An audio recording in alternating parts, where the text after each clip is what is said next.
চলিত বছরের ঈদ উল ফিতরকে কেন্দ্র করে বাংলাদেশে মুক্তি পেয়েছিল সিয়াম আহমেদের আলোচিত চলচ্চিত্র জুংলি। সেখানে অবশ্য তার সঙ্গে অভিনয় করতে দেখা যায় বাংলাদেশি চলচ্চিত্রের দর্শকপ্রিয় তারকা শবনম বুবলীকে। পাশাপাশি অবশ্য চলচ্চিত্রের পর্দায় আরও অভিনয় করতে দেখা যায় দিঘিকে। তাই তো বলাই বাহুল্য যে চলচ্চিত্রের পর্দায় দ্য ফার্স্ট টাইম এই তিন তারকাকে দেখা যায়। যদিও চলচ্চিত্রটি অবশ্য এরই মধ্যে আপনারা সকলেই দেখেছেন, তাই তো চলচ্চিত্রের গল্প প্রসঙ্গে ভিডিওটিতে তেমন কিছু আলোচনা করব না। যাই হোক, চলচ্চিত্রের গল্পটি অবশ্য সকল দর্শকদের কাছে ভালো লেগেছিল বলে জানা যায়। তাই তো বলাই বাহুল্য যে বর্তমানে সিনেমা হলগুলোতে নিয়মিত চলছে সিয়ামের এই চলচ্চিত্রটি। এমনকি চলচ্চিত্রটি অবশ্য বিদেশের মাটিতেও মুক্তি দেওয়া হয়েছিল। পাশাপাশি অবশ্য পাকিস্তানে সম্পূর্ণ উর্দু ভাষাতে চলচ্চিত্রটি মুক্তি দেওয়া হয়েছিল।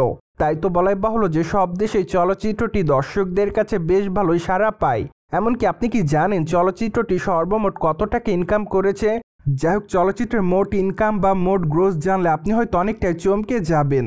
কেননা সিয়াম আহমেদের জুংলি চলচ্চিত্রটির সর্বমোট গ্রোস হয়েছে প্রায় 10 কোটি টাকার কাছাকাছি। তাই তো বলাই বাহুল্য যে সিয়ামের কেরিয়ারে সর্বপ্রথম চলচ্চিত্র হিসেবে জুংলি 10 কোটি টাকার মাইলফলক পার করে। যাই হোক, চলচ্চিত্রের গল্পটি দর্শকদের কাছে নজর কাড়ার মতো ছিল বলেই তার এই চলচ্চিত্রটি এত টাকা ইনকাম করে। যদিও তার এই চলচ্চিত্রের বাজেট 4.5 কোটির কাছাকাছি ছিল বলে জানা যায়। তাই তো বলাই বাহুল্য যে চলচ্চিত্রটি অবশ্য বেশ ভালোই অর্থ ইনকাম করে। ফলে বলাই বাহুল্য যে সিয়ামের এই চলচ্চিত্রটি সম্প্রতি ব্লকবাস্টারের খেতাব অর্জন করে। অন্যদিকে এর আগে অবশ্য সিয়াম জঙ্গলি চলচ্চিত্রের বিষয়ে জানিয়েছিলেন যে চলচ্চিত্রের গল্পটির মধ্যে নতুনত্ব থাকবে। তাছাড়া সেখানে তার লুকের অনেকটা পরিবর্তন দেখা যাবে।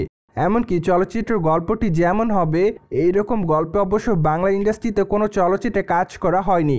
তাই তো তখন অবশ্য তিনি জোর গলায় দাবি করেন যে সকল দর্শকরা চলচ্চিত্রটি দেখবে তারা অবশ্য ভালো একটি গল্পের চলচ্চিত্র দেখতে পারবে।